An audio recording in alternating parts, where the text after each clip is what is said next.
Perfecto. Bien, así que bienvenidos a todos a la reunión de este día viernes. Me presento. Yo soy Gonzalo Muñoz, soy oncólogo, ¿no es cierto?, del equipo. Trabajo en la Católica y en el Sótero. Y hoy día les voy a contar de este nuevo tipo de tratamiento, ¿no es cierto?, que se suma al arsenal que son los conjugados anticuerpo droga. ¿Ya? La idea un poco es hacer un barniz bien general de esta cuestión para entender de qué se trata, cómo funcionan y porque es algo que sin duda se viene.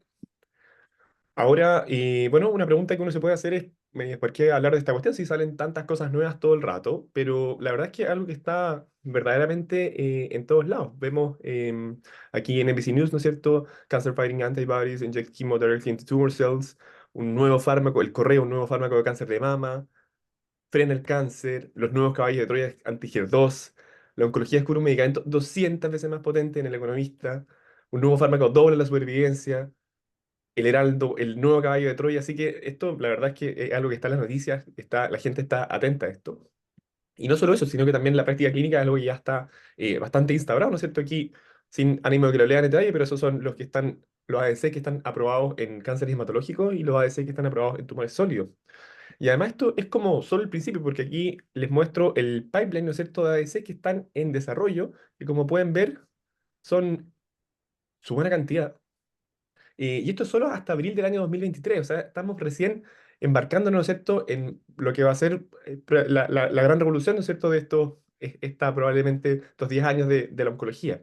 Y eso además va de la mano, ¿no es cierto?, en que esto también va a tener un impacto gigante en el mercado, ¿no es cierto? Aquí hay un montón de proyecciones, esta es solo una, ¿no es cierto?, de, de qué tamaño va a ser el mercado de los ADC, y una proyección que vaya a ser 25 hasta otros 35 billones de dólares hasta el año 2032. Así que es una cuestión gigante que nos compete a nosotros por completo, y por eso que nos pareció relevante hablar de esto, y espero que a ustedes les haga sentido. Así que, ¿cuál va a ser nuestra hoja de ruta o cómo vamos a recorrer este camino?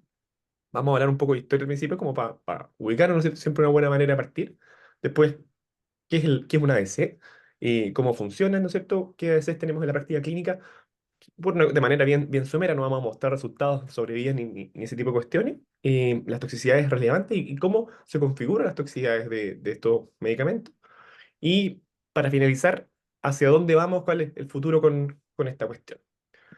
Para cerrar, vamos a también responder una duda que es un pensamiento que, no sé, yo creo que uno se lo podría preguntar en la ducha, ¿no es cierto? De por qué se llaman anticuerpos. No sé si será que es anti el cuerpo. Eso lo dejamos de suspenso para mantenerlos enganchados hacia el final de la presentación.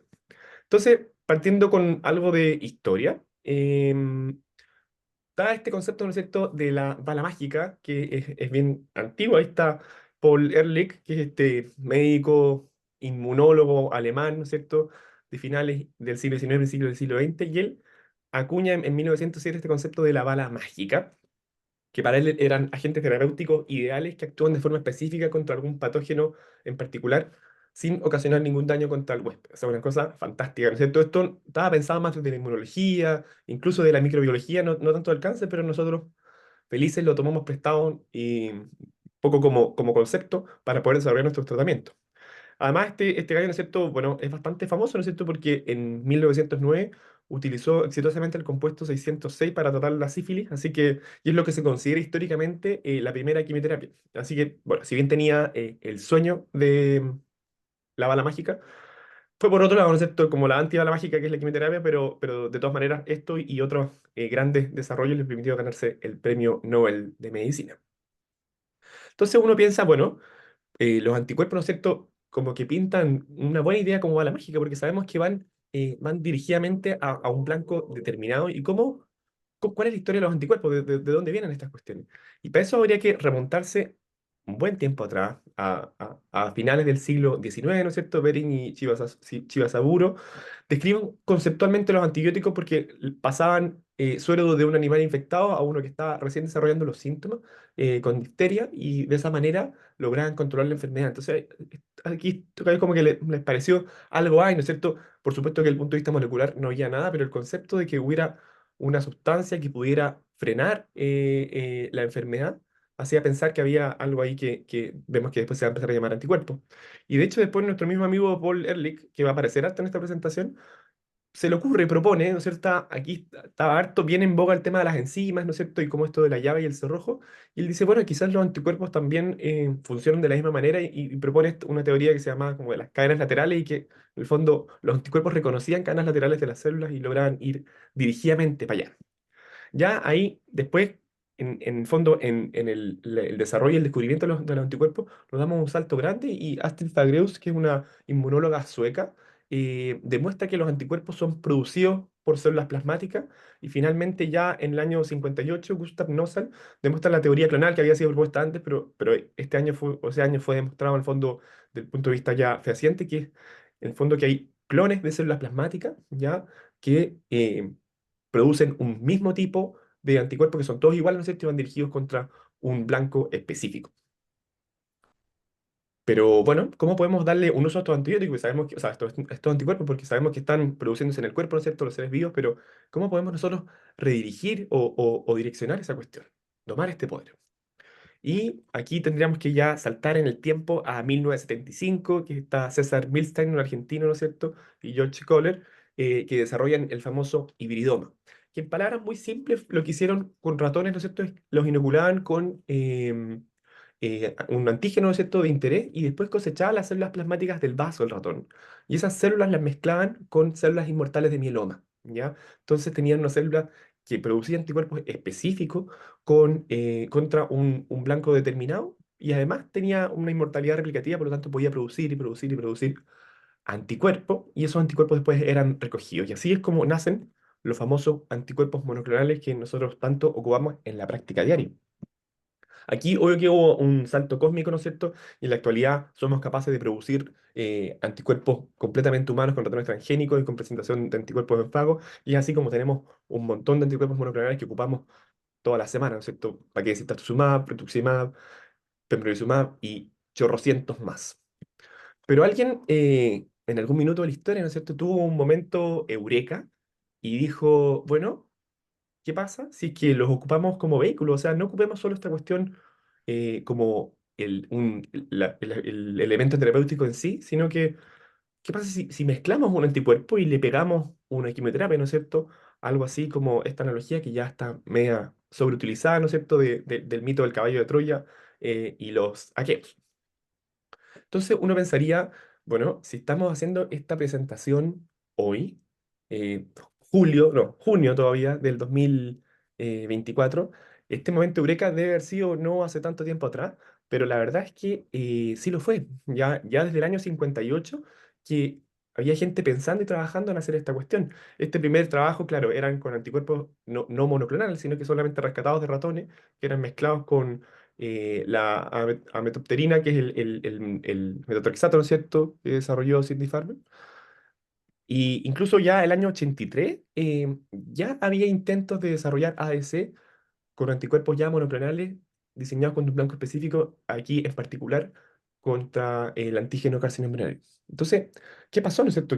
¿Por qué han pasado más de 40 años y la cosa recién ahora está agarrando más vuelo? Bueno, lo que pasó es que vivíamos en las cavernas, ¿no es cierto? Y necesitábamos llegar al futuro, porque finalmente el desarrollo de estos anticuerpos monoclonales requiere, perdón, de los ADC, requiere una estructura que es bien particular y que cada uno de sus componentes va a ser fundamental en la acción que van a tener, ¿ya? Y la estructura es esta, que es un poco el grueso de la presentación y donde nos vamos a detener un poco más, como para ir desmenuzando cada uno de estos componentes y ver cuál es la función de cada uno y por qué son tan importantes. Partiendo, ¿no es cierto?, por el anticuerpo, ya que lo que hace es buscar el blanco tumoral. Ya hablamos cómo se desarrollan estas cuestiones, cómo se producen, ¿no es cierto? Pero ¿qué características tiene que tener un anticuerpo para ser efectivo, para ser deseable en el contexto de una ADC? Y sabemos que lo primero es que tiene que ser un blanco con alta especificidad tumoral, ¿no es cierto? Aquí está como el sueño o lo ideal de que este blanco sea expresado exclusivamente en el tumor y nada en las células sanas, que sabemos que eso es una cosa imposible, pero sí hay quizás exponentes interesantes que logran orientarse en esa dirección, como por ejemplo, ¿no es cierto?, TROP2, que sabemos que ya hay harto anticuerpo, o sea, ADC dirigido, ya sea aprobado o en desarrollo, y efectivamente este es una molécula que está expresada transversalmente en hartos cánceres y tiene una expresión más bajita en tejidos normales. Así que va orientado en esa característica que tiene que tener el anticuerpo. Lo otro es que tienen que tener una vía media circulante larga, ¿no es cierto?, para poder llegar, finalmente llegar al tumor donde sabemos que queremos que llegue, y también que tenga una inmunogenicidad mínima. ¿Qué quiere decir esto? Que en el fondo que no genera reacciones inmunes el mismo ADC, ni tampoco que sea fácilmente reconocido por otros anticuerpos, porque finalmente esos lo van a secuestrar y van a disminuir su efectividad. Y eso en términos muy simples se logra utilizando principalmente la subclase IgG1, que es la que se usa en la gran mayoría de los ADCs que están aprobados en la práctica clínica actual. Y por último, que tengan una internalización rápida o por lo menos una tasa adecuada, ¿no es cierto? Porque eso va a ser, como vamos a ver, lo que va a permitir gran parte de la acción de estos tratamientos. Después pasamos al linker, ¿no es cierto? O enlace, que es lo que va a unir el anticuerpo con la droga o con la carga o payload, que es lo que sale ahí. ¿Ya? Y el enlace, como vamos a ver en gran parte de las características que tienen que tener los ADC, se balancea en un equilibrio que es bien específico, ¿no es cierto? Sin irse mucho de un extremo al otro, porque por un lado tenemos que el linker tiene que ser lo suficientemente estable en la circulación para que el ADC no se desconfigure, ¿no es cierto? No se separe antes de llegar al tumor. Ya, si no, va a quedar la droga libre y con un efecto bastante similar, ¿no es cierto?, al que tendría la quimioterapia administrada por la vena. Pero por otro lado, tiene que tener una liberación que sea eficiente en el tumor, porque como vamos a ver un poquito más adelante, ¿no es cierto?, es deseable y en el fondo es favorable el hecho de que la droga, la carga, ¿no es cierto?, se pueda liberar a nivel del tumor para poder hacer un efecto un poco más general. Y en términos conceptuales, uno los puede separar los enlaces o los linkers en dos grupos, los que son no clivables, o sea que no se rompen, ¿ya? Y por lo tanto, para poder liberar la carga o la droga, es necesario que la célula endocite y degrade por completo el anticuerpo. Y por otro lado tenemos los que son clivables, ¿ya? Que, como su nombre lo dice, sí, la droga se puede separar antes del anticuerpo. Y eso vamos a ver que hay de dos tipos. Pueden estar, en el fondo, este quiebre, digamos, puede estar guiado o gatillado por pH, bajo el principio de que en el microambiente tumoral hay un pH que es más ácido que en el resto del cuerpo, y eso podría dar cierto grado, ¿cierto?, de selectividad, o gatillados por enzimas como catepsinas que también están en mayor abundancia tanto en el microambiente tumoral como dentro de la célula tumoral misma. Y después pasamos al tercer componente, que es el payload o la carga o la droga, ¿no es cierto?, que es finalmente lo que ejerce el efecto citotóxico. Y estos habitualmente son moléculas que, vamos a ver, tienen efectos que son muy similares a otras quimioterapias que ocupamos de manera convencional, pero que tienden a ser considerablemente más potentes. Y en general, diría que los grupos de acción, digamos, o sea, que los mecanismos de acción más frecuentemente utilizados en la actualidad son agentes antimicrotubulos, ya como por ejemplo la tansina, ¿no es cierto?, el TM1, dirigido contra ADN, que nosotros en particular ahora en la práctica clínica oncológica no hay ninguno aprobado, o inhibidores de topoisomerasa 1, como por ejemplo el trastuzumab deruxtecan. Y otro concepto importante, ¿no es cierto?, de la carga o del payload es que puede existir un distinto DAR o Drug Antibody Ratio, que básicamente tiene que ver con cuánta droga o cuántas moléculas de quimioterapia tiene pegada cada anticuerpo, ¿ya? Y como podemos ver, ¿no es cierto?, el TDM1, o que está ahí a la izquierda, tiene más, en teoría es como entre 3 y 4 porque el modo de fabricación no puede asegurar un número específico, así que le ponen ahí 3,5, mientras que el trastuzumab deruxtecan tiene un número mayor, y eso, por supuesto, que se condice con mayor potencia, pero también con mayor toxicidad. Y un último concepto que es importante de la carga es qué tan hidrofóbicos son, ¿cierto? Esto, vamos a ver que la gran mayoría de las moléculas en general son utilizadas, son entre moderadamente a altamente hidrofóbicas, porque eso tiene que ver con la facilidad que van a tener para difundir en el tumor, ¿no es cierto? Y poder no solamente actuar sobre las células que fueron endocitadas, sino que también las células de alrededor, como vamos a ver un poquito más adelante cuando hablemos más del mecanismo y el bystander effect. Pero eso, nuevamente, el equilibrio que tenemos que lograr tiene una contraparte, porque si es que las células son las moléculas son muy hidrofóbicas, eso favorece una incorporación hepática que es demasiado desproporcionada y por lo tanto un mayor riesgo de toxicidad. Entonces, yendo ya al mecanismo, cómo actúan estas cuestiones, em, esto vamos a partir de la base de que ya llegamos, ¿no es cierto?, al blanco tumoral, así que ya el ADC ya dio la vuelta por todo el cuerpo y ya llegó donde tenía que llegar.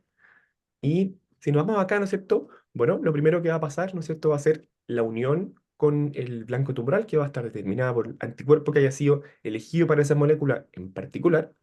Y luego este anticuerpo es endocitado. ¿Ya? Pero en paralelo, vamos a ver que si es que el linker, como les comenté anteriormente, es clivable, o sea, se puede romper, ¿no es cierto?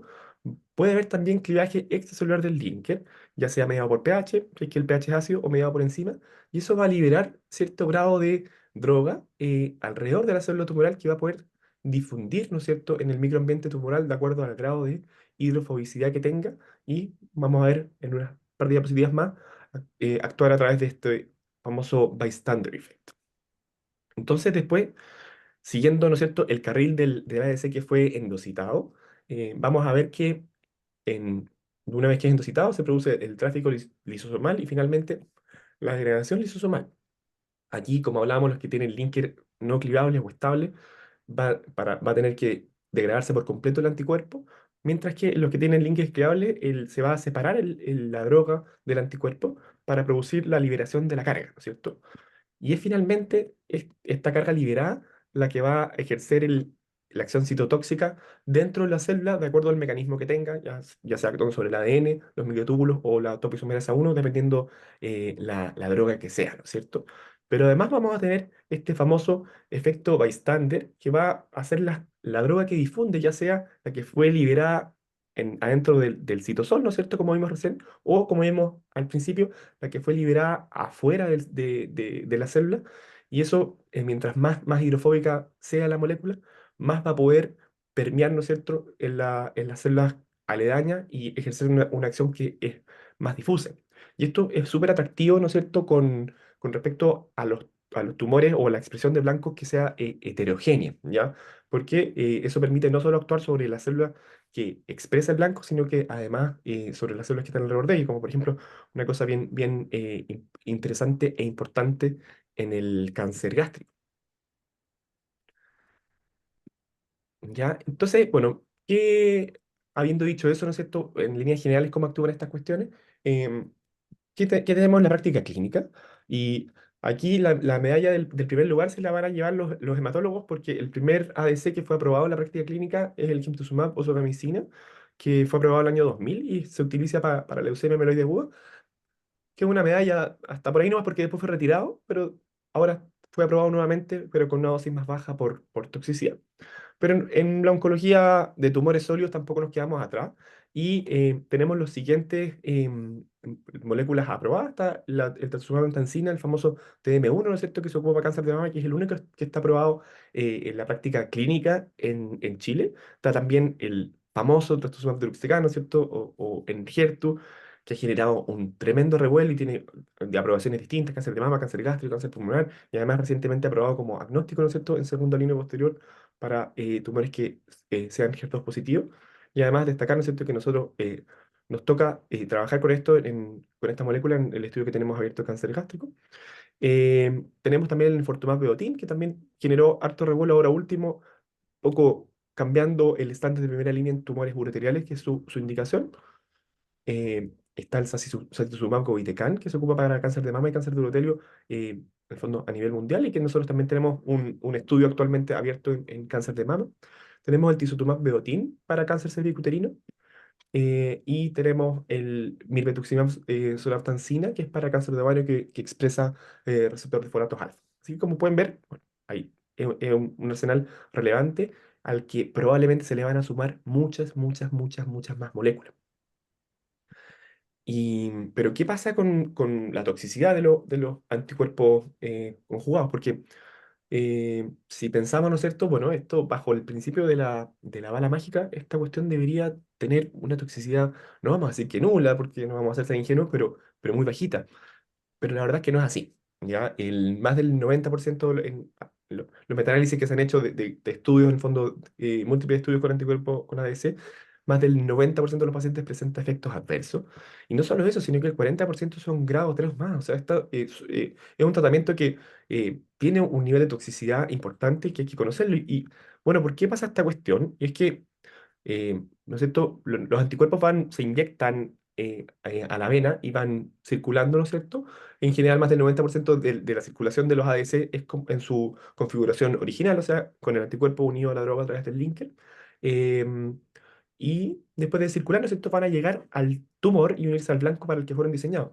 Entonces, claro, si yo quizás le preguntara a Paul Ehrlich, ¿cuánto crees tú que del ADC que fue infundido llega el tumor?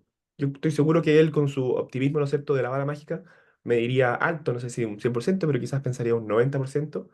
Y la verdad es que estaría increíblemente equivocado, porque lo que se estima, de acuerdo a estudios más anteriores de anticuerpos monoclonales, marcados, es que más o menos menos del 1%, alrededor del 0,1% de los ADC, efectivamente llegan al blanco para el que fueron diseñados. Así que vamos a tener mucha cosa dando vuelta que nos puede generar problemas.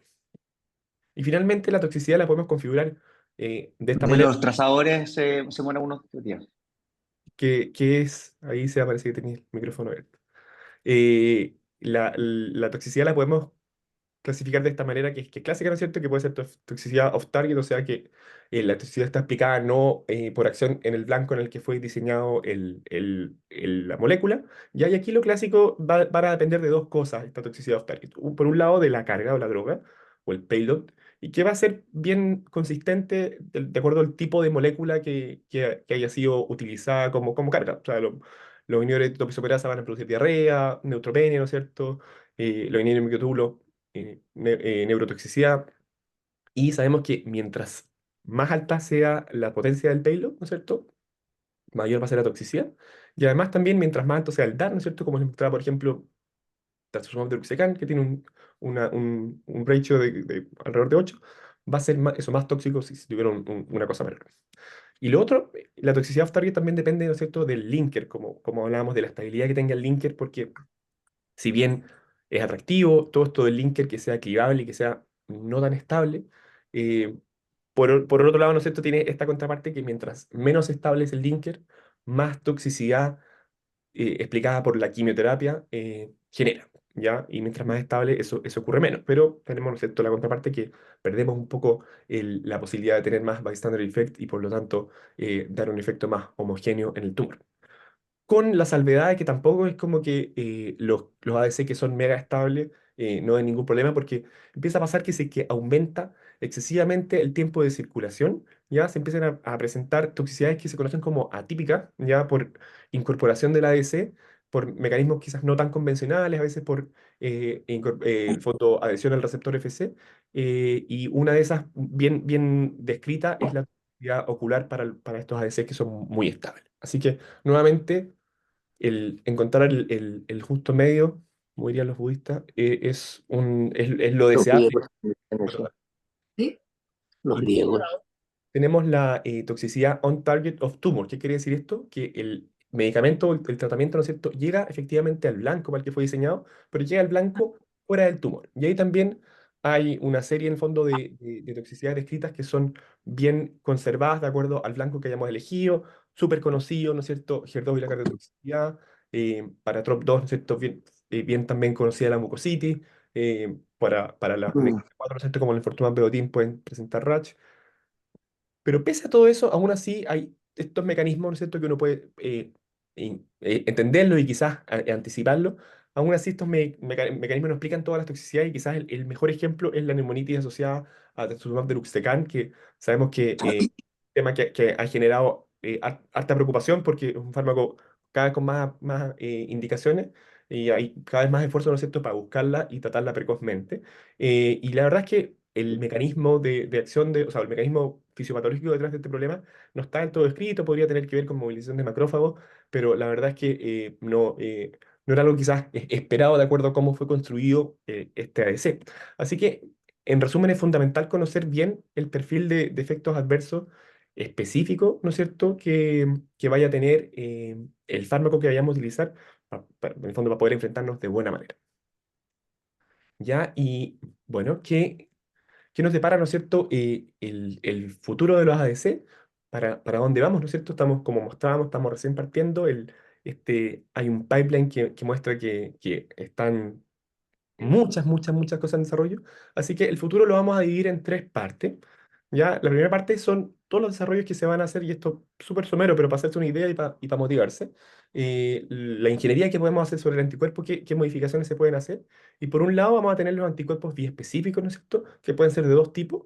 ¿Ya? Pueden ser biparatópicos, es decir, que se unen a dos antígenos, pero en el mismo antígeno, como por ejemplo el zanidatamab, ¿no es cierto? Que es un anticuerpo anti-HER2 que se une a HER2 en dos sitios distintos, y eso, unirle una molécula de quimioterapia, o varias moléculas, de esa manera, esperen, me voy a mutear a alguien porque me tiene eso medio distraído.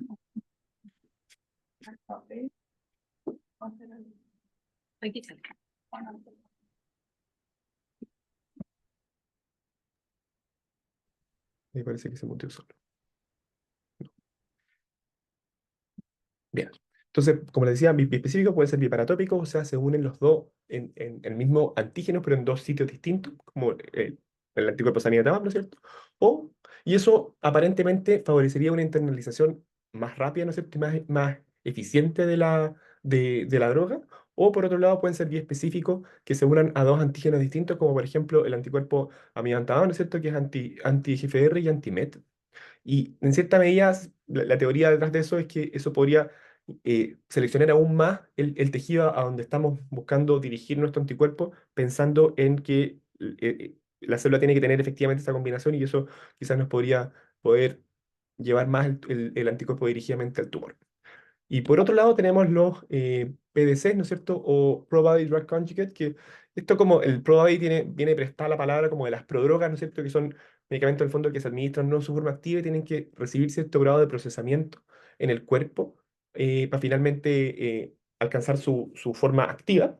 Y en el caso de los PDC es una cosa similar, son anticuerpos que son condicionalmente activos, pero porque tienen moléculas que enmascaran los sitios de unión. Entonces, medio parecido a cómo funcionan los linkers clivables, ¿no es cierto? Pueden tener moléculas que van a tapar los sitios activos y que van a liberarlos, ya sea gatillados por pH o gatillados por enzima, de manera que, nuevamente, seleccionando por características que pueda tener el microambiente tumoral, eso, en cierta medida, destapa, ¿no es cierto?, los sitios de acción, y el anticuerpo puede ser aún más específico en relación al tumor.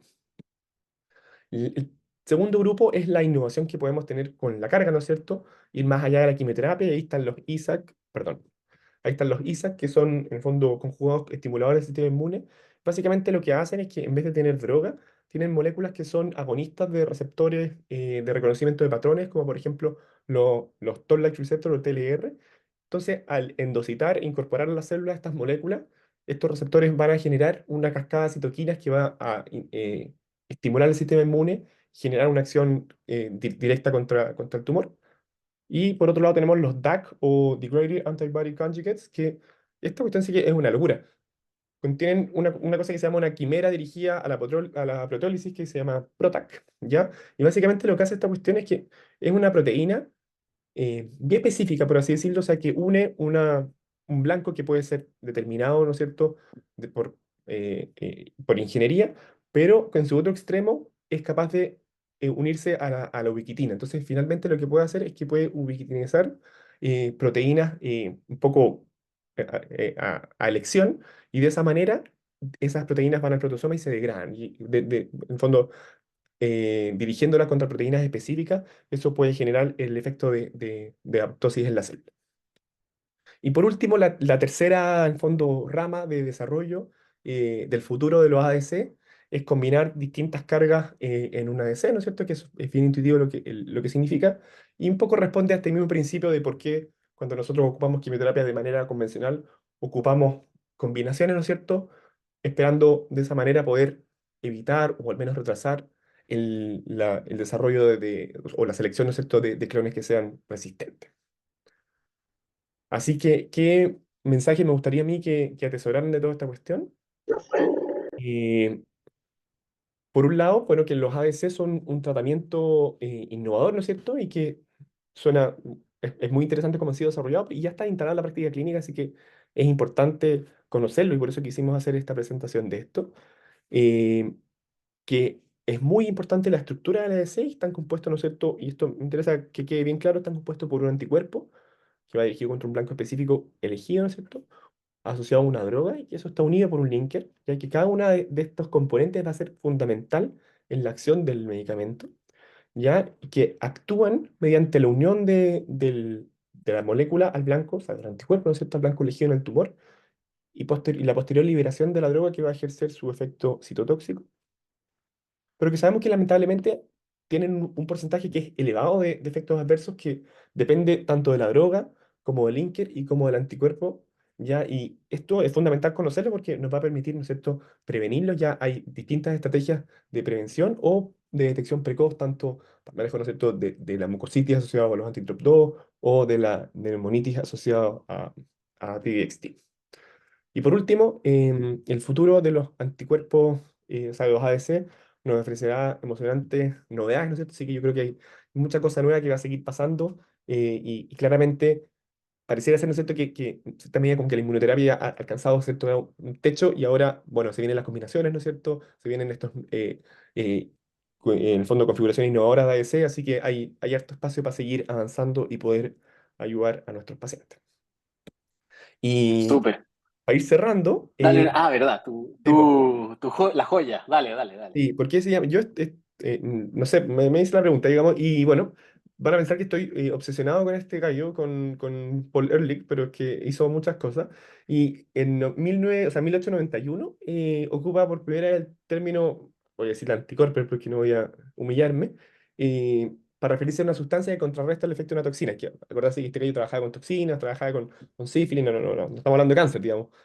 Y así que un poco como que esa es en la historia la primera vez que se ocupó esta palabra.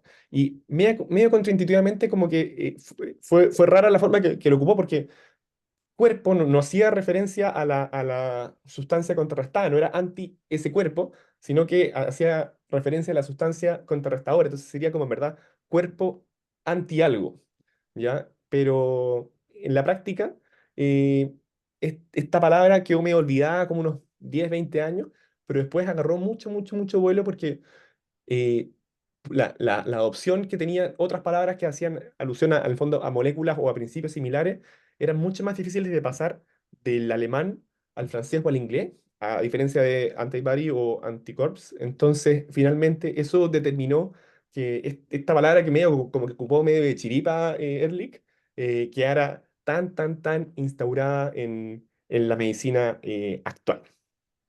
Así que con eso siendo ya la media hora de la presentación, le agradezco por la atención y vamos a pasar a galería para que nos veamos las caras. Excelente. Gonzalo, brillante tu presentación, una vez más, ¿cierto? Muy destacada la forma en la que presentaste. Te agradezco mucho porque este es un tema que estamos viendo cada vez más en la práctica clínica, lo conversamos en ensayos clínicos, en la práctica de la oncología, con el equipo de enfermería lo tenemos muy presente, ¿cierto? Y, y la verdad es que pasa mucho en oncología que a veces aparecen cosas de la nada, de repente, tratamientos y que uno en el correr de la práctica las va adquiriendo y las va aprendiendo de a poco, pero siempre es bueno aterrizarlas. Así que, nada, te agradezco nuevamente y me gustaría ver si hay alguien que quiera hacer algún comentario o hacer alguna pregunta en relación a la presentación de Gonzalo. Muchas gracias, Gonzalo, por tu presentación muy, muy buena y bueno, siempre mostrando la historia que a todos nos cautiva.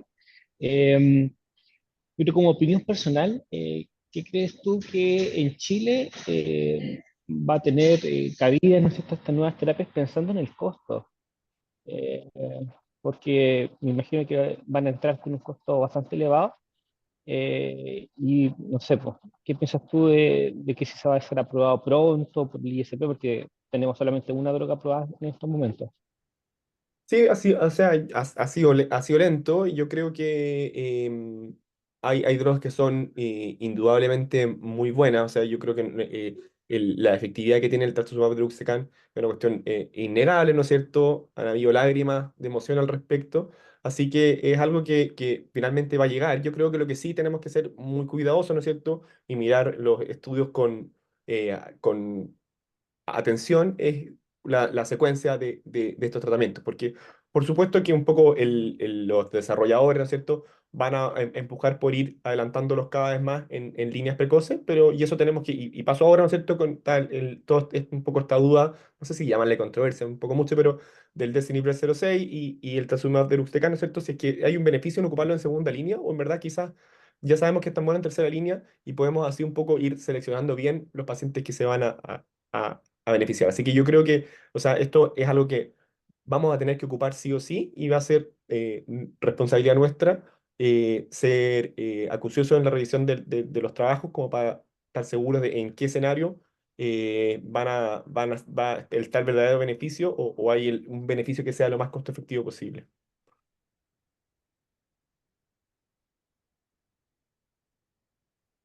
Gonzalo, ¿y sabes si hay algo de investigación ya con drogas que sean ciclo independiente y dependiente en un mismo anticuerpo? ¿Eso existe? ¿Dijiste algo de que se estaban intentando combinar?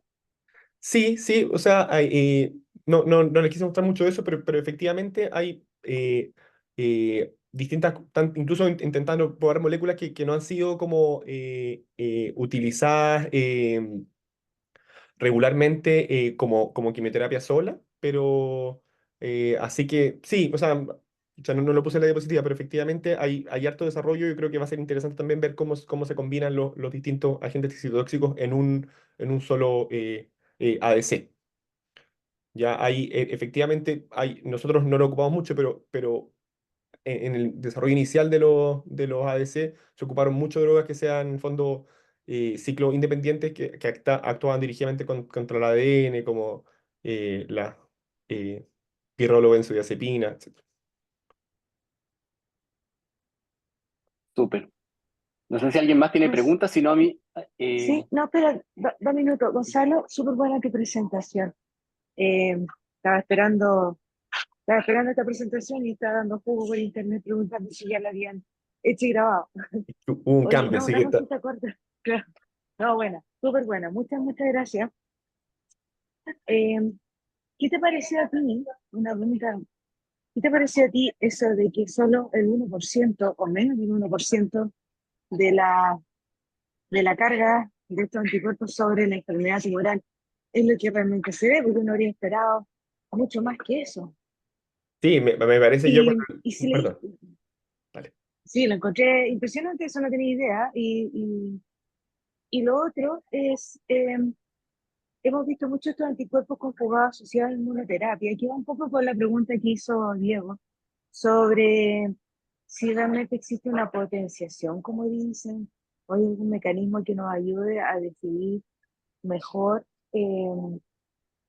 como tipo biomarcador en el uso de estas drogas con la menor toxicidad. Te cuento esto porque Tom Pauls, cuando lanzó el enfortumab vedotin con Pembro, cáncer de vejiga, después, así, off the record, entre bambalinas, contaba que la gente llegaba en silla de ruedas por la neuropatía del enfortumab, que es una brutalidad, o sea, silla de ruedas. Entonces, si nosotros le empeoramos la calidad de vida, estamos lejos de ser efectivos con nuestras drogas. Entonces, quería preguntarte si sabías algo sobre esa combinación anticuerpo conjugado inmuno y qué te parece ese menos del 1% de la unión del anticuerpo con la enfermedad tumoral o las células tumorales.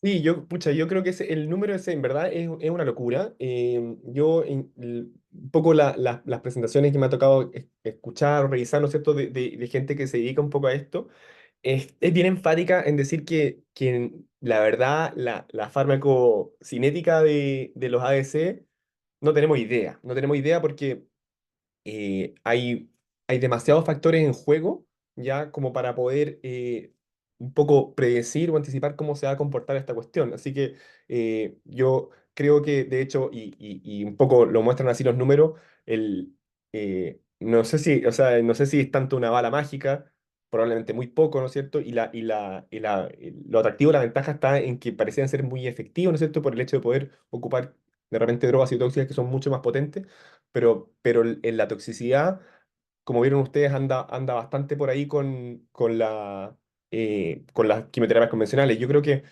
hay mucho por avanzar en poder dirigir más los anticuerpos hacia el tumor, porque sigue siendo una cuestión súper gruesa, ¿no es cierto? O sea, Ya TROP2 es como bien, bien interesante, pero si uno ve la expresión en tejido normal, igual no son tan bajas. Entonces, en la práctica, igual estamos disparando una cuestión que va un poco para todos lados, pero así que tiene esos problemas.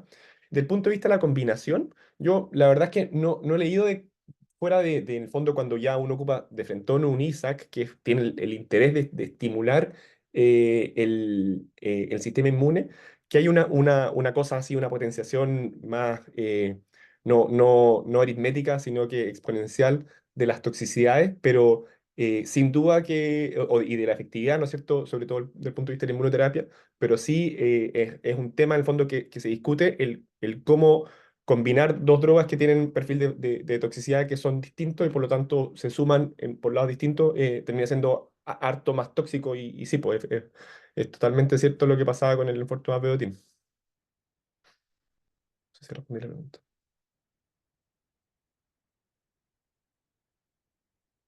Con respecto a las toxicidades, no sé si alguien que tenga experiencia con anticuerpos, por lo menos en el grupo de pulmón con Héctor Galindo, algo de experiencia hemos tenido. No sé si las enfermeras de estudios clínicos nos podrían contar de su experiencia en el tratamiento de pacientes con ADC en pulmón, que es algo que es más reciente que lo que se hace en mama, que hay mucho más datos y mucha más experiencia. Hola. eh, bueno, nosotros tenemos una paciente que recibe el sacituzumab con Pembro y la paciente, nosotros al principio teníamos miedo porque lo que más decía es que podía tener cuadros de diarrea extrema y nosotros preparándonos para eso y al final la paciente respondió súper bien, nunca tuvo una diarrea, nunca ha tenido hasta ahora algún evento adverso que sea em, importante. De hecho, la paciente ha andado súper bien, ha respondido súper bien al tratamiento. De hecho, las lesiones de octubre del año pasado de 143 milímetros han bajado a 36 milímetros con muy buena respuesta, con respuesta parcial.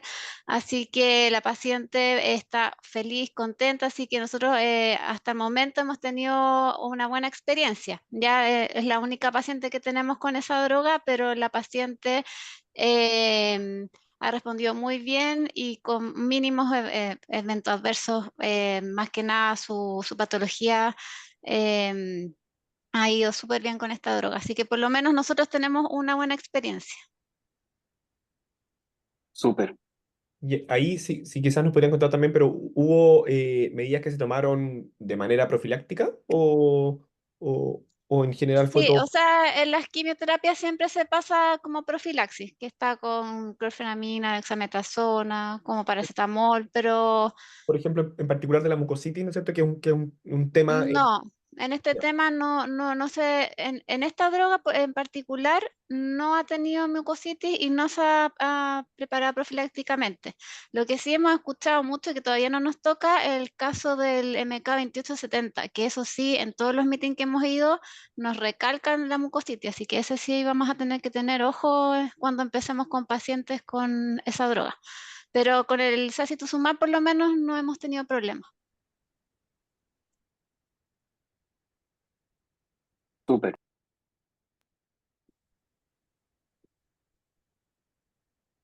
No sé si hay alguien más que tenga preguntas.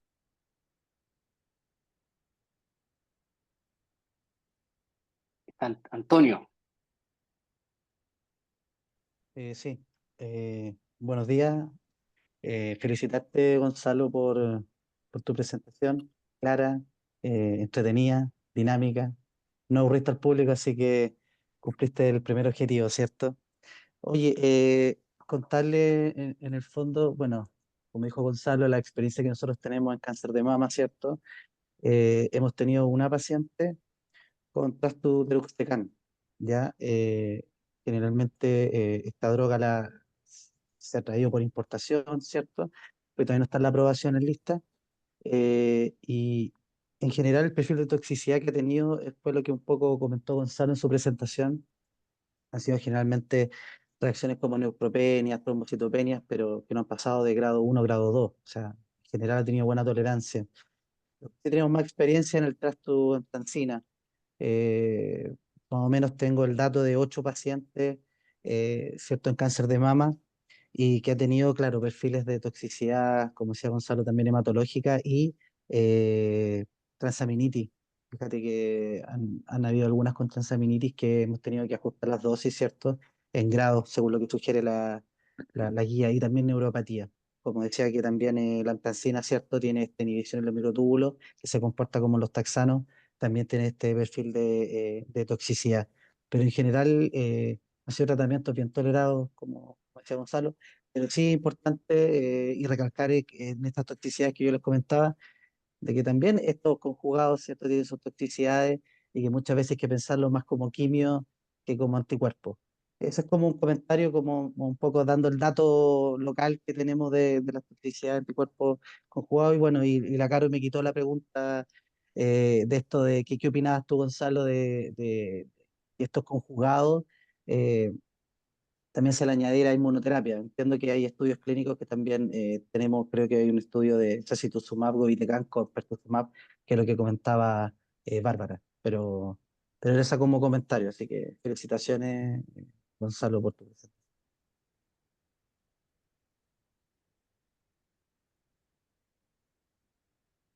Súper, todos nos sumamos a las felicitaciones. Eh, Walter está con la mano levantada. Hola, ¿qué tal, Gonzalo? Buenos días. Muchas Hola. gracias por la presentación. Súper ilustrativa. A mí lo que me queda la duda, por ejemplo, es, bueno, o sea, hay anticuerpos actualmente que no solamente se le asocian fármacos, sino radioisótomos. Y estoy hablando, por ejemplo, del lutecio 177.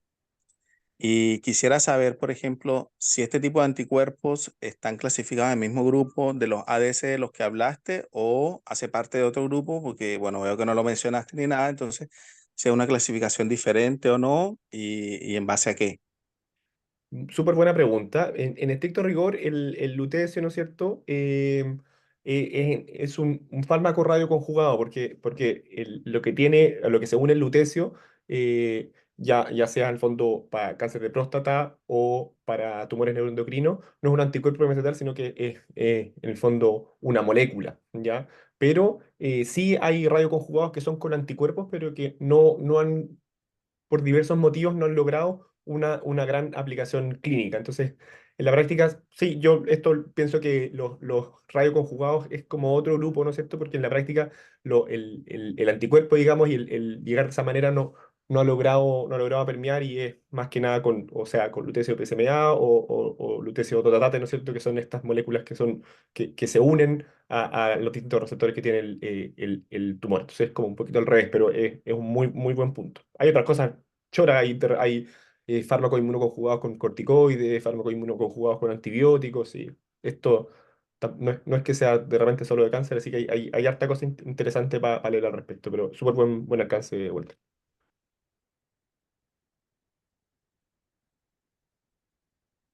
Súper, y si no hay más preguntas, solamente agradecer nuevamente tu presentación, felicitarte y esta va a quedar en la nube para consulta, ¿ya? Para cuando tengamos ahí pacientes con anticuerpos conjugados, vamos a ir a consultar este video. Bien, muchas gracias y que tengan un lindo viernes y un buen fin de semana de descanso. Chao, Nos chao, vemos. cuídense. Chao, gracias. Chao, Chao, gracias. gracias.